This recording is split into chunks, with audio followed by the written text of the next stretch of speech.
여러분 안녕하십니까? 저는 기자 봉지욱입니다. 썩은 언론판, 낡은 언론 생태계를 갈아엎고 진짜 언론판을 만드는 저널리즘 재생 프로젝트.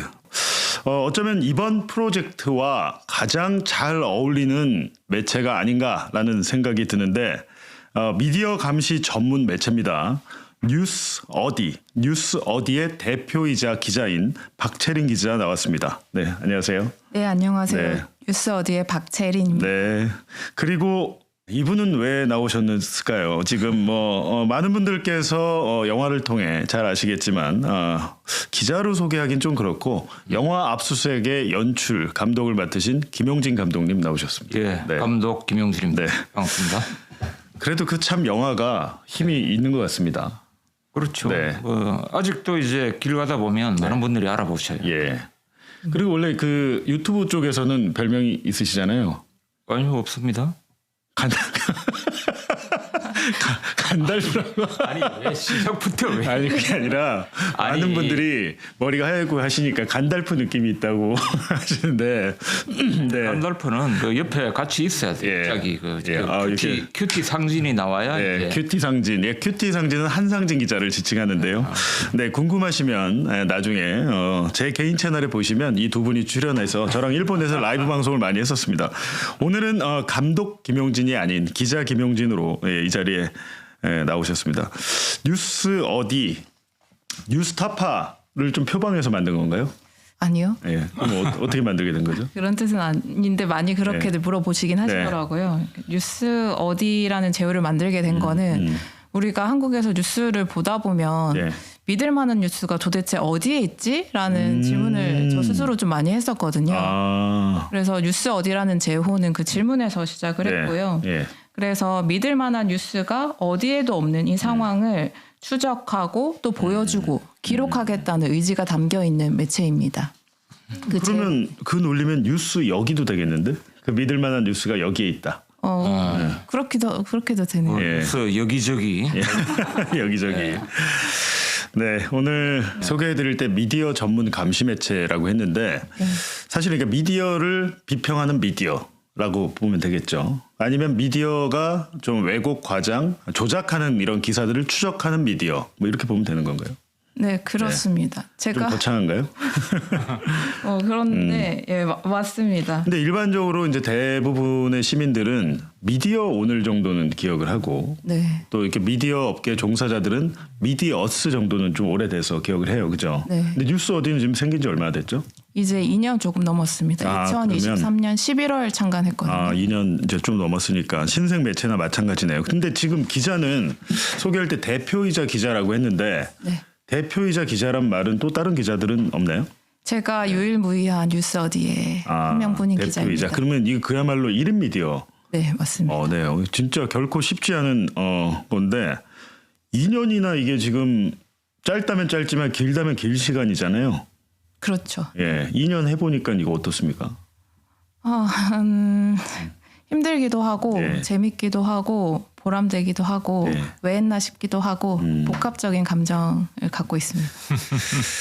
예, 그 뉴스 어디도 앞서 여러분께 소개해드렸던 뭐 뉴스 하다랄지 다른 비영리 독립 매체와 마찬가지로 뉴스타파 저널리즘 스쿨에서 배우고 또 이제 후원을 받아서 훈련을 받아서 이게 생긴 매체인데요. 이 저널리즘 스쿨을 만드신 분이 바로 김용진 기자신데요.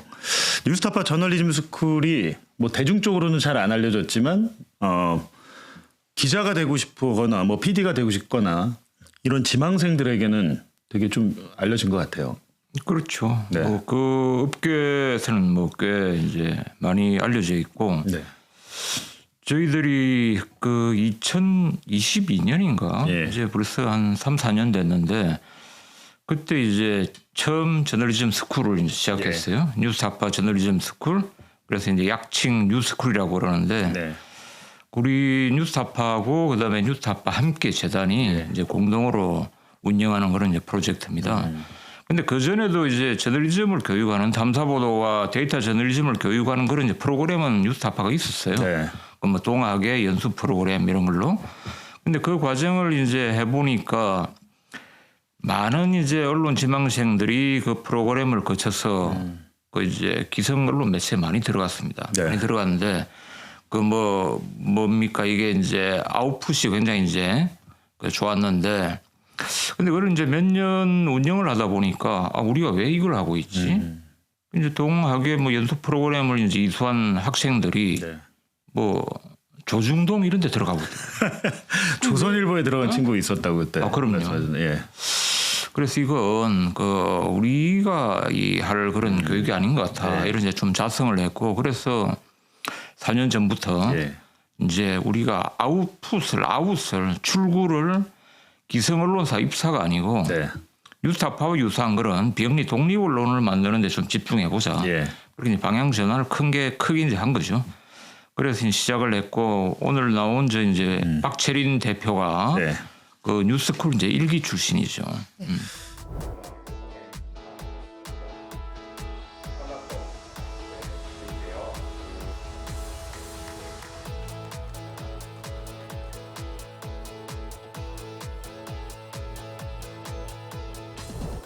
근데 이제 아무래도 이런 저널리즘 스쿨은 돈이 들잖아요. 근데 시청자 여러분께서 이제 뉴스타파는 아실 텐데 뉴스타파 함께 재단은 뭐야 이런 생각도 하시거든요. 예. 뉴스타파 함께 재단은 한 5년 정도 전에 이제 설립됐는데 네. 그럼 간단히 말씀드리면 이제 뉴스타파의 거버넌스 기구입니다. 네. 그 이제 재단에서 뉴스타파 대표도 2년마다 한 번씩 이제 그 이사회에서 선출하고 네. 그다음에 기존에 뉴스타파에서 이제 해오던 예. 각종 연대 협업 사업하고 뭐 언론인 교육 사업 뭐 이런 것들을 이제 그대로 받아와서 네. 보다 전문적으로 집중적으로 체계적으로 이제 하는 그런 기관이고요. 뭐 또 하나는 뭐 뉴스타파에서 여러 가지 뭐 장기적인 탐사 보도 이런 것들 했을 때 굉장히 많은 어떤 취재 자료들이 축적이 되지 않습니까? 그걸 이제 2차 가공을 해서 출판이나 뭐 영화 이런 걸로 이제 재생산해내는 뭐 그런 역할을 하고 있는 거죠. 그러니까 영화 압수수색도 함께 재단이 만든 그렇죠. 거죠. 네. 그 박 기자는 어떤 경로로 뉴스쿨에 들어가게 됐어요?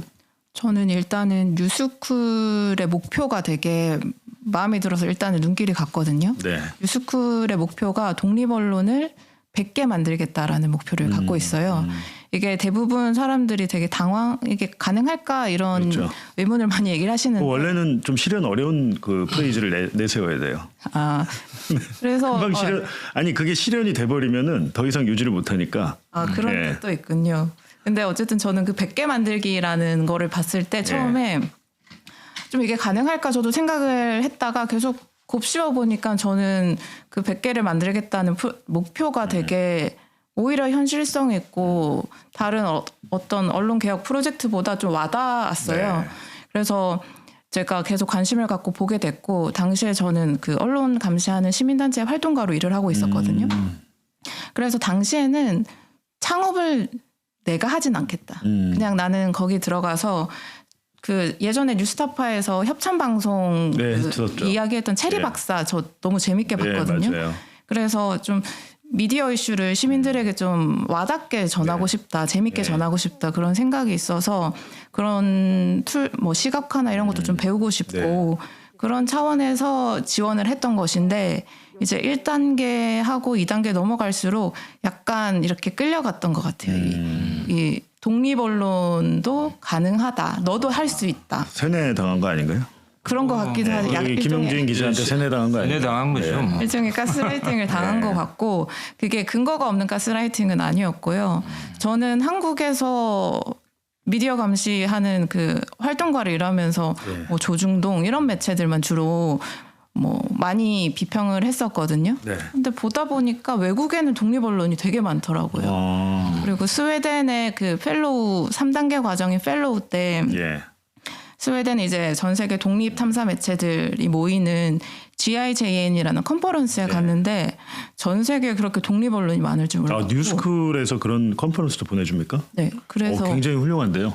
그럼요. 근데 저는 여기 재직하면서 간 적이 없는데. 아니 전에 가자고 그랬는데 뭐 바쁘다고 그게 아니라 안 갔잖아, 지금. 제가 못 간 이유는 저희가 그때 검찰 수사 받고 막 이렇게 시작하면서 수사 받고 재판 받고 하면서 금지도 되고 했죠? 출국 금지가 됐습니다. 그래서 나갈 수가 없어가지고 못 갔는데 어쨌든 뉴스쿨이 인생을 바꿨네요. 네, 전혀 예상하지 못한 어떤 길로 저를 인도하는 게 뉴스클립입니다. 아니 근데 예를 들면 미디어 오늘이랄지 이미 이제 기존 매체들이 있잖아요. 나 이런데 그냥 취업해서 일할래 이런 생각은 안 해봤어요. 그런 생각은 한 번도 안 들었던 것 안 같아요. 들었는데. 예. 왜냐하면 그런 매체들도 너무 열심히 하시지만 저한테 딱히 와닿지 않았고 단지 그냥 언론계 내부의 어떤 이야기들로만 저는 좀 네. 느껴져서 이게 저한테 일단 와닿지 않았던 게 컸던 것 같아요. 오히려 저는 시사교양 PD 오랫동안 지망을 했는데 네. 그때 수업 들으면서 그 김용진 기자께서 만든 미디어 포커스라는 걸 수업 시간에 봤거든요. 예. 그래서 그걸 언제 보셨어요? 그때 굉장히 대학원 오래된 프로그램인데. 네. 근데 대학원 다닐 때. 보기보다 연세가 좀 있으신. 대학원 다닐 때 김용진 기자께서 예. 오셔가지고 아. 강의를 그러니까 지금 하셨거든요. 1차, 2차 세뇌 이미 대학원 때 세뇌 한 번 하고 뉴스쿨에서 또 2차 세뇌를 해서 결국에는 뉴스 어디라는 미디어 비평 매체를 만드셨는데 근데 뭐 그 프로그램이 워낙 좋으니까 그런 거죠. 뭐 세뇌라기보다는 설득. 네. 감동 뭐 이런 걸로. 감동. 네. 근데 이제 문제는 좋은 취지도 사실은 중요한 것은 재정적인 안정이잖아요. 지금 혼자 대표이자 기자를 한다는 것은 재정적으로 그만큼 쉽지 않다는 뜻일 것도 같아요. 월급은 한 번도 받은 적이 없고요. 그러니까 제가 저한테 준 적이 없죠. 지금 2년 정도 됐다고 했는데 만들어진 지 2년간 네. 사실상 본인이 월급을 받은 적은 없다. 1년 정도는 예. 이제 재단에서 인건비를 지원을 해주셨고 네. 이제 2024년부터 네. 이제 제가 인건비를 만들어야 되는데 이제 만들어내지는 아직 못하고 운영비 정도는 예, 이게 굉장히 어려운 상황인데 이게 비영리 독립 언론이라서 그렇습니다. 예를 들면 뭐 협찬성 기사를 쓴다든지 기업으로부터 받는다든지 광고를 받는다든지 하면 되는데 그런 것들 없이 오롯이 내가 권력과 자본으로부터 독립해서 하려고 하면 뉴스타파는 지금 10년이 넘었기 때문에 어느 정도 재정적으로 자립이 됐잖아요. 예. 근데 신생 매체들은 당연히 어려울 수밖에 없기 때문에 재단에서 뉴스타파 함께 재단에서 많은 지원을 합니다만 그걸 또 계속할 수는 없으니 지원이 끝나고 나서는 이제 스스로 두 발로 서야 되는 상황인데 오늘 사실은 그래서 이 방송을 또 준비한 취지도 있는데 그런데 사무실 입주를 뭐 거절당한 사연도 있었어요. 네. 누군지 알고 들어오지 말라고 뭐 이런 거예요. 아니, 처음에는 이제 뉴스 어디는 언론사고 이런 목적을 가지고 있고 서류 전형을 일단 통과를 했어요. 사무실. 네, 그 사무실이 예. 그 비영리 단체들의 사회적인 임팩트, 사회적으로 얼마나 변화를 만들어낼 수 있는지를 좀 측정해서 예. 그 임대 공간을 최대 70%까지 할인을 해주는 그런 프로그램을 운영하는 곳이었어요. 네. 그래서 면접도 1시간 넘게 보고 그리고 사무실 투어도 하고 이제 그날 가서 내가 앉고 싶은 자리 이렇게 네. 심혈을 기울여서 고르기도 하고 대부분 입주 그 정도 단계까지 갔으면 입주 거절을 당하는 경우는 거의 없다고 하더라고요. 없죠. 그렇게까지. 그래서 저는 70% 할인이면 7만 원 내고 들어갈 수 있는 거예요. 엄청 메리트가 있네요. 네, 그래서 되게 월 임대료가 네. 7만 원. 네. 그래서 공간도 되게 좋더라고요. 그래서 엄청 기대하고 있었는데 그 결과 발표일이 또 일주일 연기가 되더라고요. 네. 그러면서 이제 입주를 거절한다라는 답변을 받았거든요. 왜요? 그 이유가 이유가 있을 거 아니에요. 예. 이제 자기들의 어떤 지향점이나 그런 가치 중에 정치적 중립이 상당히 중요한데 그래서 언론사는 받아들일 수 없다라고 하는 거예요. 근데 제가 언론사인 거는 이미 서류 전형 단계에서 네. 다 알고 계셨었거든요. 예. 그렇다면 뉴스 어디의 컨텐츠가 편향됐다고 판단을 했겠구나 네. 라고 해서 그럼 왜 그런 판단을 했을까 좀 억울했거든요. 네, 억울하죠. 그래서 이걸 내가 정말 기사를 잘못 썼나 이런 고민이나 그런 걸 하다가 뉴스 어디의 컨텐츠가 좀 편향적으로 보였다면 그건 한국의 언론 현실 자체가 약간 많이 기울어져 있기 때문에 그럼요. 그런 현실의 인식 때문에 뉴스 어디 컨텐츠도 좀 그렇게 보였을 수 있겠다. 그래서 유감이다라는 좀 메일을 썼습니다. 근데 그게 어찌됐든 국가나 뭐 공공기관의 자산일 거 아니에요. 그 건물이. 근데 그거는 사단법인 뭐 이런 겁니까? 네, 사회적 기업에서 하는 사회적 거였고 기업에서. 뭐 좀 큰 재벌들이 많이 펀딩을 하는 그런 곳이었어요. 그 어디입니까 그거? 오늘 여기서 한번 공개를 해보시죠. 네, 어디예요? 예? 그 루트 임팩트라고 루트 임팩트. 네. 예. 임팩트 성수동에 아주 큰 공유 오피스 분들을 갖고 있는 공유 오피스고. 예, 알겠습니다. 펀딩을 어디 재벌들이 합니까? 뭐 현대 3세가 많이 펀딩을 하는 걸로 알고 있습니다. 대기업과 관련 있는 사회적 기업이다. 그렇다 보니까 뉴스 어디 너는 들어오지 마 이렇게 된 거군요. 그거는 말만 뭐 사회적 기업이고 굉장히 편향된 곳이네요. 오히려 그렇게 볼 수 있겠네요. 지금 결론적으로 보면. 근데 제가 이 두 시련을 겪으면서도 좀 여기서 더 강조하고 말씀드리고 싶었던 거는 되게 다행스럽게도 저는 이 과정을 혼자 부딪히긴 했지만 또 한편으로는 저 혼자 부딪힌 건 또 아니거든요. 그래요? 뭐 누가 함께 뉴스어디 있었습니까? 후원자도 그렇고 재단도 그렇고 그 김용진 기자도 계셨고 후원 회원이 지금 몇 명입니까? 아까 후원 회원 말씀하셔서 지금 40명이 조금 넘습니다. 40명. 네. 40명 중에 정기 내가 후원자만. 그러니까 정기 후원자 40명 중에 개인적으로 아는 사람 빼고 진짜 모르는 사람 몇 명이에요?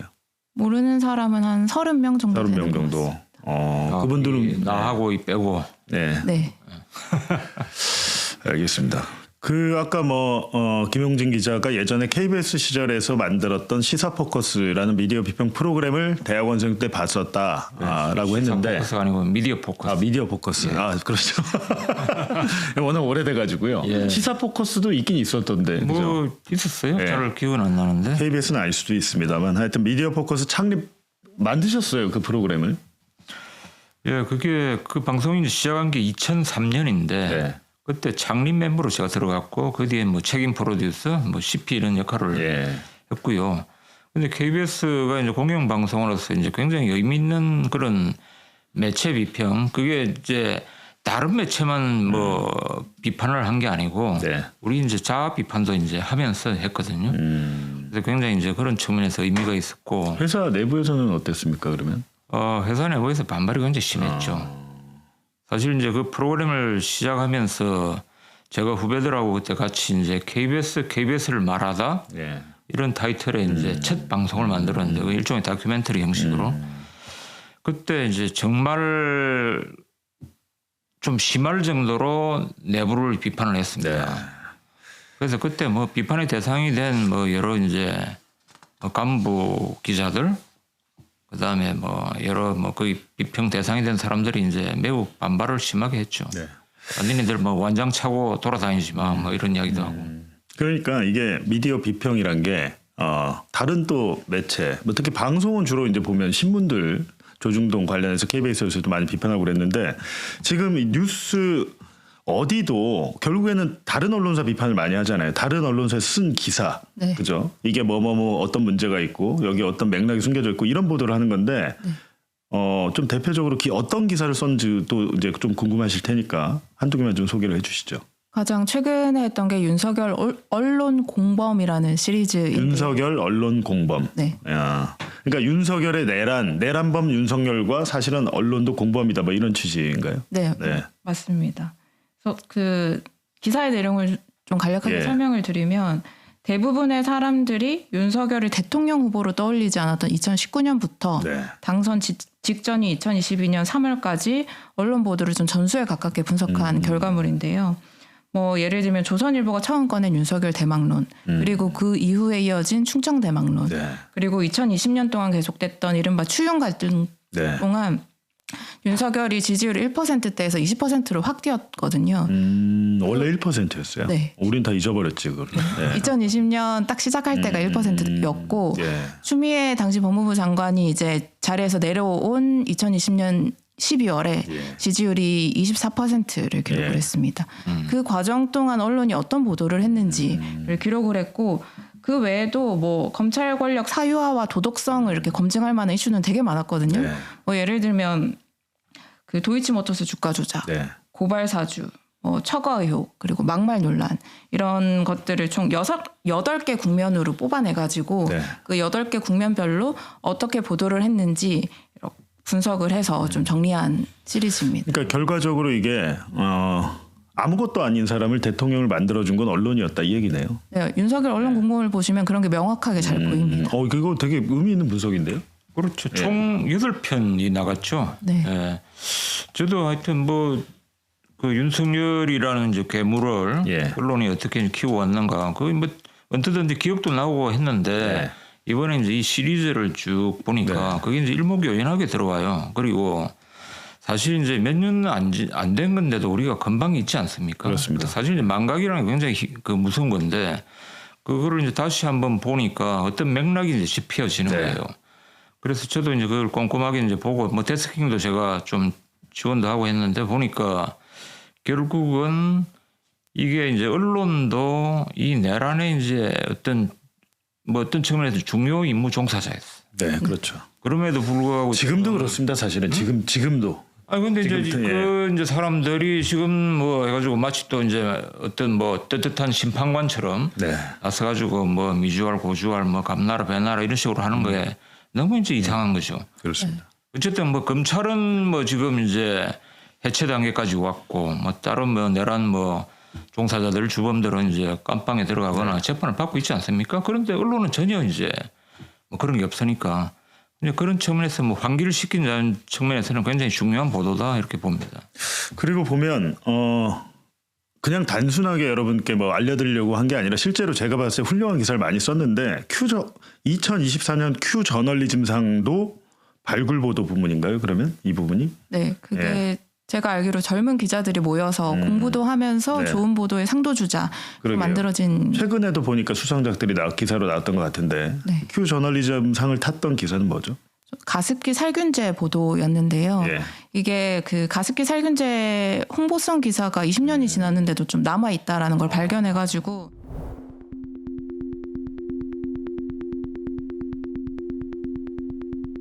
이제 제가 피해자하고 접촉을 했어요. 피해자를 만나니까 그 당시에 가습기 살균제 관련한 그런 광고성 기사형 광고 이런 것들을 PDF로 다 갖고 계시더라고요. 그래서 갖고 계시는 데는 이유가 있을 것 같고 그래서 혹시 이런 언론들에 대해서 하고 싶은 말씀이 있으시냐 물어봤더니 자기가 지금도 가습기 살균제로 재판을 하고 있는 게 있고 말하기도 너무 힘들어서 텔레그램으로 대화를 나눴었거든요. 하지만 책임은 물어보고 싶다라고 하시는 거예요. 근데 그 기사들이 대부분 20년이 지나서 뭐 어디에 할 수 있는 방법이 없는 거예요. 뭐 심의나 뭐 이런 데 할 수 있는 대상이 안 되더라고요. 20년이 지나서. 그래서 어떻게 할 수 있을까 찾아보다가 언론사별로 고충 처리인 제도라는 걸 두고 있더라고요. 그게 법적으로 반드시 둬야 하는 건데 그거는 뭐 보도 일시나 이런 게 제한이 없더라고요. 그래서 제가 그냥 일반 시민 기자라고 밝히지 않고 그 매체들한테 다 메일을 보내거나 연락을 했거든요. 그래서 대부분의 매체는 그냥 삭제한다거나 뭐 저한테 사과를 한 매체도 있었고 뭐 동아일보 같은 경우에는 아예 무시를 했고 그리고 한 매체 경향신문이 그 20년 전 기사 하단에 이 기사를 정정합니다. 그리고 사과한다 이런 보도를 냈어요. 그래서 그거를 피해자분께 드리고 되게 감격스러워하는 그런 걸 담았는데 그 기사가 상을 받았어요. 진짜 기자가 해야 될 일을 했는데 동아일보는 그럼 그 기사가 아직도 남아 있습니까? 네. 가습기 살균제 뭐 효과나 이런 걸 홍보하는 기사예요? 네, 성분이 굉장히 안정적이고 뭐 검증을 통과한 성분이다. 어떻게 그런 기사가 남아 있죠? 심지어 지적을 받았는데도 삭제하지 않고 있다. 엄청난 일입니다 이게. 뭐 그런 뭐 또 다른 많은 일들을 뉴스 어디가 했는데요. 제가 이제 보니까 매일신문에 칼럼이 폐지된 게 있어요. 이 뉴스 어디 기사 때문에. 제가 계엄이 막 시작하고 나서 이제 서울부터 제주까지 총 50개 지역 언론들의 일면과 사설을 전수 또 분석해서 기사를 쓴 적이 있었거든요. 그래서 살펴보니까 대구 경북 지역의 매체들이 꽤 이상한 게 많더라고요. 그래서 김용진 기자께서 대구 경북 지역의 매체를 좀 더 집중적으로 보면 좋겠다 해서 TK 매체 보도 분석 시리즈를 또 했었어요. 그래서 그때 제가 대구 지역의 기자들하고도 통화를 좀 했었거든요. 근데 그 기자들도 기사를 보면은 이 기자들을 비판할 만하지만 또 얘기를 들어보니까 자기네들도 내부에서 열심히 싸우고 있다는 거예요.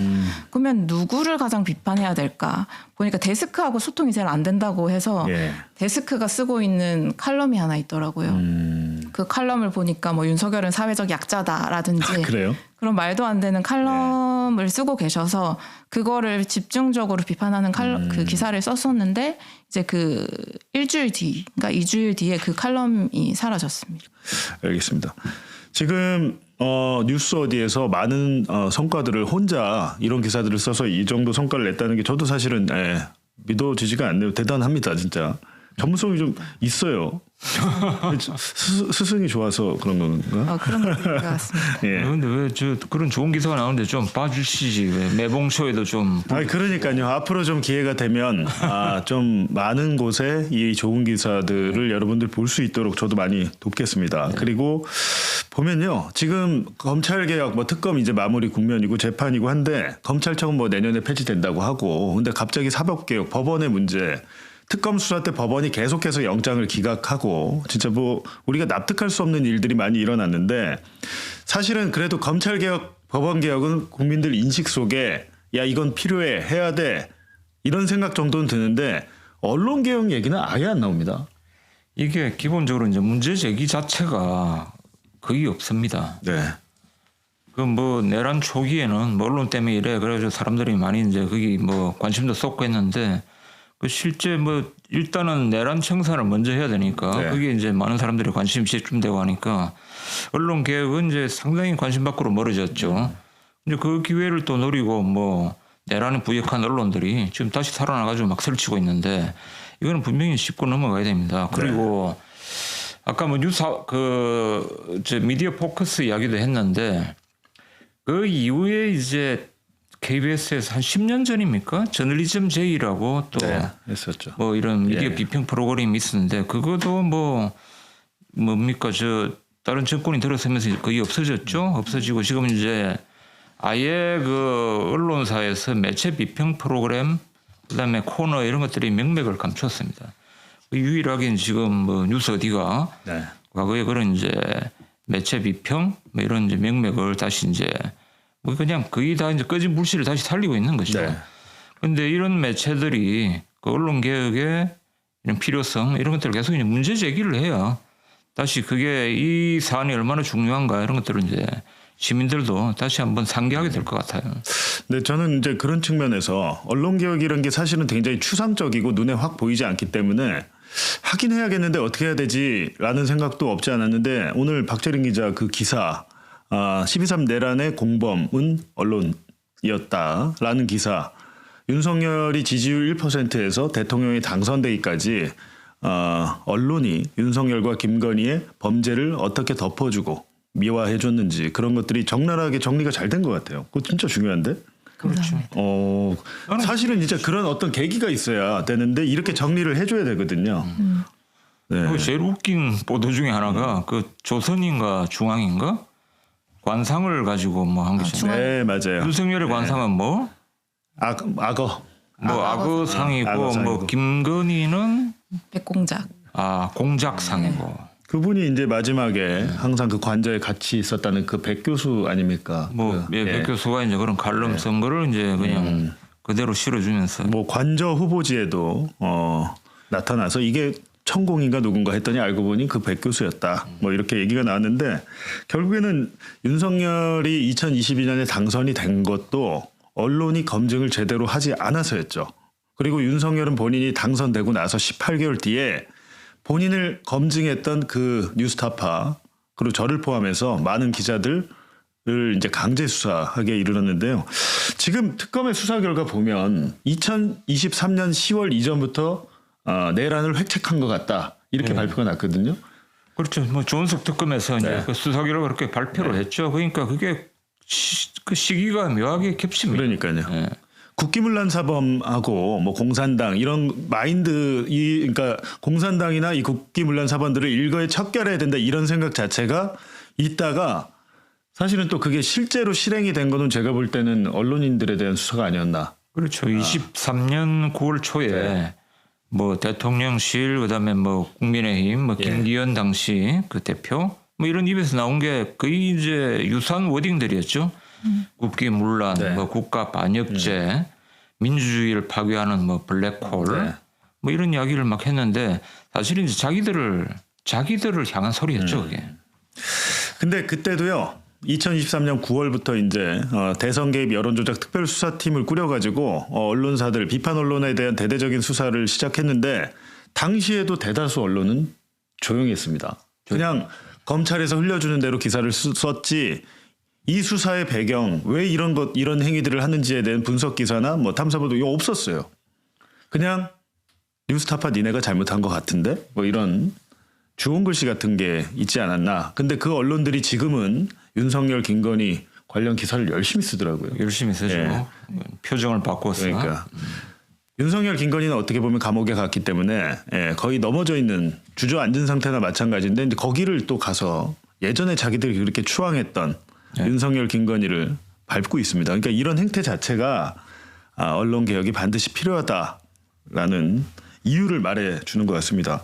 네, 박 기자님, 그 어떻습니까? 앞으로 뉴스 어디의 계획은 뭔가요? 그 2026년 첫 번째 프로젝트는요. 독립언론 네트워크 공모에 그 선정된 프로젝트를 진행할 예정이고요. 네. 이제 KINN이라고 하는데요. 독립언론 네트워크를. 그러니까 독립 언론들이 연대하는 네트워크를 만든 거네요. 네. 그리고 거기에는 뉴스타파 또 함께 재단이 재정적인 지원을 하고 이런 것 같아요. 그죠? 네, 맞습니다. 네. 제가 거기서 뽑힌 기획이 언론을 믿었다가 건강과 돈을 잃은 사람들을 좀 찾아가서 이제 어떻게 하다가 언론을 믿게 됐는지 네. 혹은 뭐 왜 이런 문제가 그러니까 언론을 믿었다가 건강도 잃고 돈도 잃게 되는 문제가 반복되는지 이런 것들을 지적할 예정이고 이거는 창간기획 때도 제가 좀 했었거든요. 네. 그래서 이제 2026년에도 다시 이 문제가 여전히 해결되지 않고 있기 때문에 이제 또 한번 좀 물고 늘어져 볼 생각이고요. 또 운영적인 측면으로는 아까도 그 사회자께서 말씀을 해주시긴 했는데 한 번도 월급을 제가 대표로서 기자에게 주지 못했기 때문에 첫 월급을 주기 위해서 좀 더 다양하게 움직여 볼 생각이고요. 그래서 뉴스 어디는 앞으로도 믿을 만한 뉴스를 좀 찾아 헤매는 사람들을 위해서 네. 뉴스의 이면을 파헤치는 매체로 생존할 것입니다. 그 건강 관련한 건 굉장히 좀 파장이 있을 것 같은데 잘 되면 건강식품 협찬방송 5년 추적 보고서 이건 뭔가요? 그게 제가 말씀드리는 건데요. 이게 최근에 보니까 영양제를 사드시는 분들이 굉장히 많잖아요. 맞아요. 저도 부모님 댁에 갈 때마다 다양한 종류의 영양제가 매번 생기더라고요. 저는 그게 그 종편에서 주로 하는 협찬 방송의 영향이 좀 크다고 생각을 해요. 그래서 실제로 분석을 해보면 24시간 중에 거의 절반 가까이가 그런 방송을 하고 있더라고요. 아니 근데 그 이제 취재할 내용을 미리 지금 밝혀버리면 취재가 잘 안 되면 어떡하죠? 그래서 저도 말하다가 약간 이걸 말해도 되나? 근데, 아니, 근데 그렇게 많이 안 볼 거니까. 많이 봐야 돼요. 이게 웬만큼 보도에서는 이 종편이나 이런 데 멈추질 않습니다. 여러분께서 잘 모르시는 수도 있는데 의사들이 나와서 앉아 있거나 한의사들이 나와서 앉으면서 이건 지금 영양제 얘기인데 예를 들면 뭐 동충하초, 홍삼 방송을 쭉 해요 1시간 하고 채널 돌리면 홈쇼핑에서 그거 팔고 있잖아요. 그렇죠. 맞아요. 예전에 뭐 백수호인가 뭐 그런 것도 그랬던 것 같은데 뭐 예전에 우리가 몇 번 했는데 맞아요. 더 심해진 것 같아요. 더 심해집니다. 이게 굉장히 문제예요. 이게 이렇게까지 보도를 하는데도 정부에서 가만히 두니까 거기에 대해서 나몰라라고 그냥 돈벌이로 방송을 이용하는 거잖아요. 이건 사실은 시청자를 기만하는 행태인데 그 기만하는 방식이 좀 더 고도화되고 있다 이런 제보를 좀 받아가지고 그런 것들을 좀 기대가 됩니다. 네, 뉴스어디를 후원하고 싶다. 지금 이 방송을 보시는 분들 그렇게 좀 마음이 드신 분들도 있으실 텐데 어떻게 하면 되죠?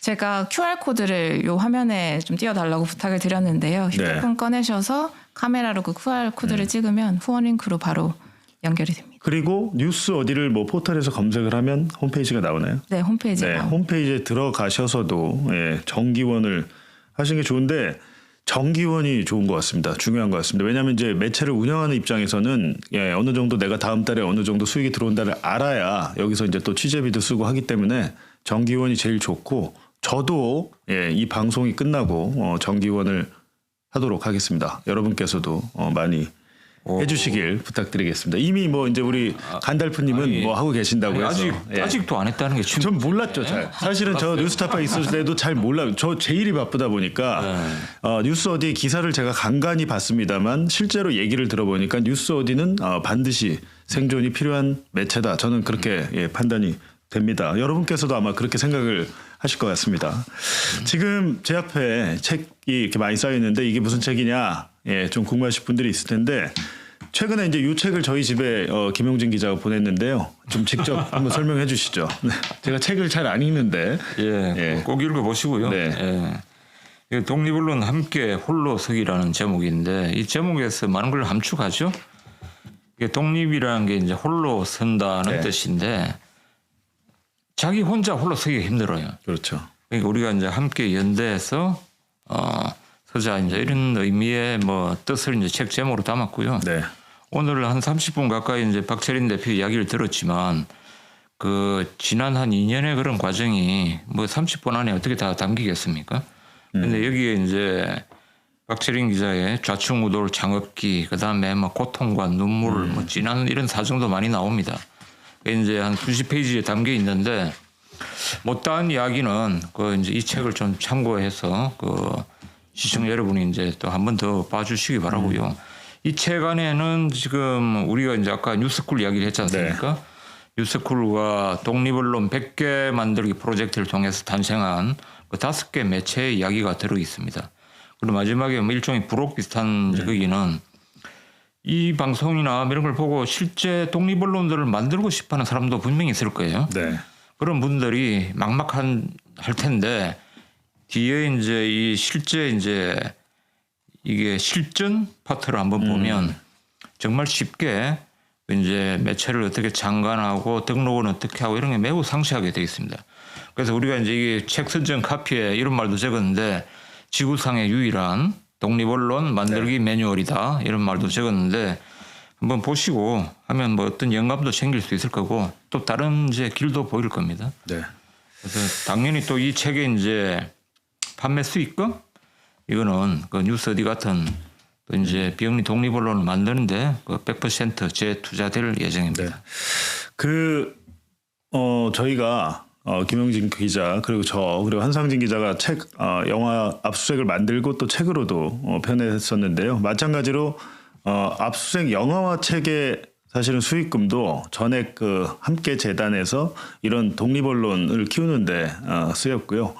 그런 수익금들로 인해서 저희가 이제 종잣돈 역할은 하지만 이게 유지가 되는 데는 여러분의 이제 관심과 후원이 진짜 절실한 것 같습니다.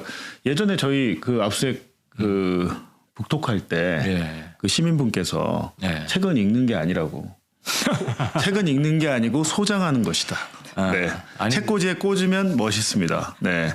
반드시 읽을 필요는 없습니다. 네. 압수수색은 그런데 이거는 반드시 읽어야 됩니다. 그렇죠. 이제 뭐 읽으시면 좋은데 내가 꼭 읽어야 되나 이렇게 생각하지 마시고 이거를 내가 책 한 권을 사면 이 어려운 독립 언론들에게 한 줌의 후원이 될 수 있다. 이렇게 그런 말씀 드리고요. 네, 그러면 박 기자가 아까 밝힌 올해 프로젝트가 성공적으로 끝나면 또 어떤 기사로 나올지 굉장히 궁금하고 또 기대를 하겠습니다. 오늘 말씀 감사합니다. 네, 감사합니다. 네, 고맙습니다. 네, 고맙습니다. 네. 네, 다음 시간에는요. 파괴된 지구를 되살리는 기후 생태 전문 탐사 언론 살아지구. 살다 그런 말인 것 같습니다. 살아지구라는 매체를 여러분께 소개해드리겠습니다. 제가 이제 계속해서 독립 비영리 언론들을 소개하는 이유는 말씀드렸지만 우리가 대다수 국민이 우리 언론 지형에 문제가 있다라는 건 알고 있습니다. 근데 그 지형을 바꾸기 위해서는 이 독립 언론들, 특히 비영리 권력과 자본으로부터 독립한 언론들이 많아져야 된다는 것은 분명한 것 같습니다. 다음 시간 살아지구 편도 많은 시청 부탁드리겠습니다. 네, 시청해 주셔서 고맙습니다. 내 목숨을 걸어서라도 지키려고 하는 것은 국가가 아니야. 분명히 소위 애국 이런 것이 아니야. 진실이야.